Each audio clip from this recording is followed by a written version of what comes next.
Quand on parle de révolution industrielle, les images qui viennent à l'esprit, c'est souvent les usines, la vapeur. Mais si la véritable étincelle, le point de départ de tout ça, se trouvait en fait dans les champs. C'est ce qu'on va explorer ensemble. Voilà, c'est la question qui nous intéresse. La ferme est-elle venue avant l'usine? On a cette image d'Épinal des machines, du charbon, des usines de textile.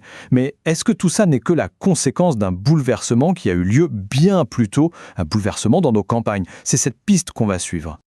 Alors, pour y voir plus clair, voici notre feuille de route. On va commencer par poser le cadre du débat, cette fameuse question de l'antériorité. Ensuite, on va se pencher sur un phénomène super important, le mouvement des enclosures. Après ça, on plongera au cœur de la thèse de l'historien Paul Bayrauch, puis on explorera une autre explication possible, avant de conclure sur le fait que, le débat est encore loin d'être clos. Allez, c'est parti. Première étape, la question de l'antériorité. Qu'est-ce que ça veut dire? C'est tout simple en fait. C'est l'idée qu'un secteur de l'économie doit bouger, se transformer pour pouvoir en entraîner un autre dans son sillage, une sorte d'effet domino. Et la personne qui a vraiment mis cette question sur la table, c'est un historien économiste du nom de Paul Bayrauch. Alors, sa thèse qu'il a formulée en 1963, elle est d'une simplicité presque déconcertante. En gros, il dit « pas de révolution agricole, pas de révolution industrielle ». C'est aussi simple que ça. Pour lui, tout est lié. Pour avoir plus d'ouvriers dans les usines, il faut d'abord pouvoir nourrir plus de monde. Ça semble logique, non? Eh bien, cette idée est le point de départ de tout son raisonnement. D'accord, mais alors concrètement, comment elle s'est passée, cette fameuse révolution agricole? Qu'est-ce qui a changé dans les campagnes? Eh bien, l'un des moteurs principaux de ce changement, c'est un phénomène qu'on appelle le mouvement des enclosures.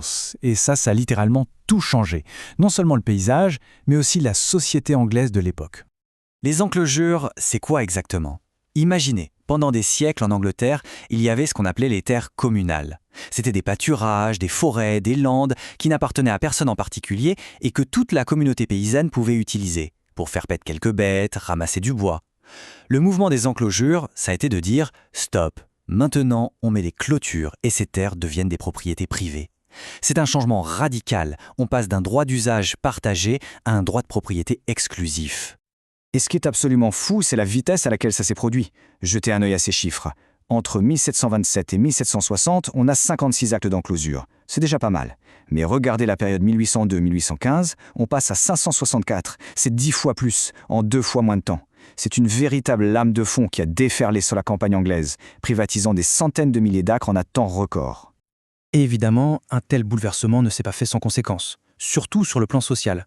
Pour des milliers de petits paysans, la perte de l'accès à ces terres communales, c'était la fin de leur mode de vie, de leur économie. Beaucoup n'ont eu d'autre choix que de plier bagages et de partir vers les villes. C'est le début d'un exode rural massif. Et cet exode va créer quelque chose de totalement nouveau. Un immense réservoir de personnes sans terre, cherchant du travail, une main-d'œuvre parfaite pour les usines qui commençaient à apparaître.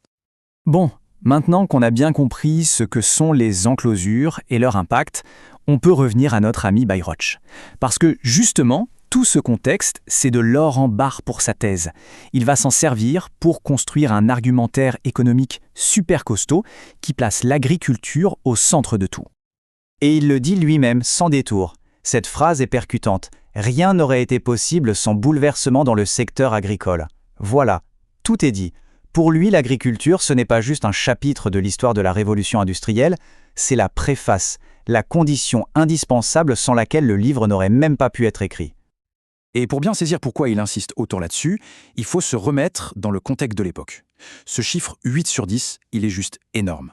Ça veut dire que 8 dixièmes de toute l'activité économique, c'était l'agriculture. C'était le cœur battant du monde. Alors imaginez une transformation économique majeure sans que ce géant ne bouge en premier, c'est tout simplement impensable. Ce serait passé à côté de l'essentiel.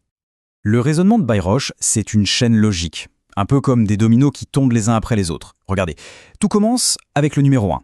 On devient meilleur en agriculture, on produit plus avec moins d'efforts. Conséquence, numéro 2, il y a plus de nourriture disponible. Logique.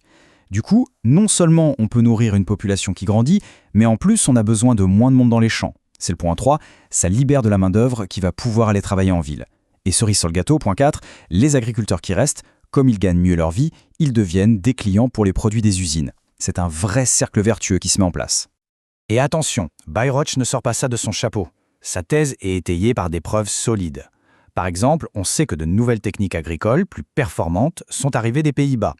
Autre indice, au début du XVIIIe siècle, l'Angleterre produisait tellement de céréales qu'elle en exportait. On voit aussi que l'on utilise de plus en plus de fer pour fabriquer des outils agricoles plus efficaces. Et le signe qui ne trompe pas, le prix de la nourriture baisse par rapport à celui des produits industriels. Ça, c'est la preuve quasi certaine que la productivité agricole a explosé. Bon, là on a une thèse qui a l'air vraiment bien ficelée, non? L'agriculture en premier, tout s'enchaîne logiquement. Mais, car il y a toujours un mais en histoire, cette belle mécanique a été remise en question. Une autre théorie pointe un tout autre moteur de départ, la démographie. L'augmentation de la population elle-même. Et là, on touche vraiment au cœur du débat. C'est la question de l'œuf et de la poule, en quelque sorte.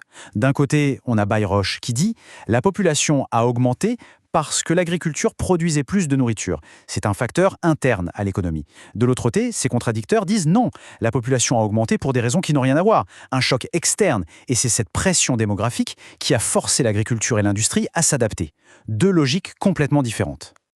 Alors sur quoi ils se basent pour dire ça? Leur argument principal, c'est que l'explosion démographique de l'époque, elle n'a pas touché que l'Angleterre. C'était un phénomène européen, donc la cause ne peut pas être un truc purement local, comme les enclosures anglaises. Ça ne tient pas la route, selon eux.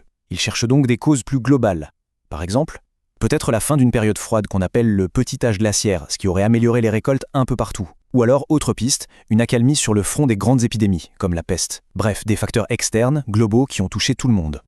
Alors, au final, qui a raison? L'agriculture d'abord ou la démographie d'abord? Bayreuch ou les autres? Eh bien, comme souvent quand on fouille dans l'histoire, la réponse n'est ni toute noire ni toute blanche.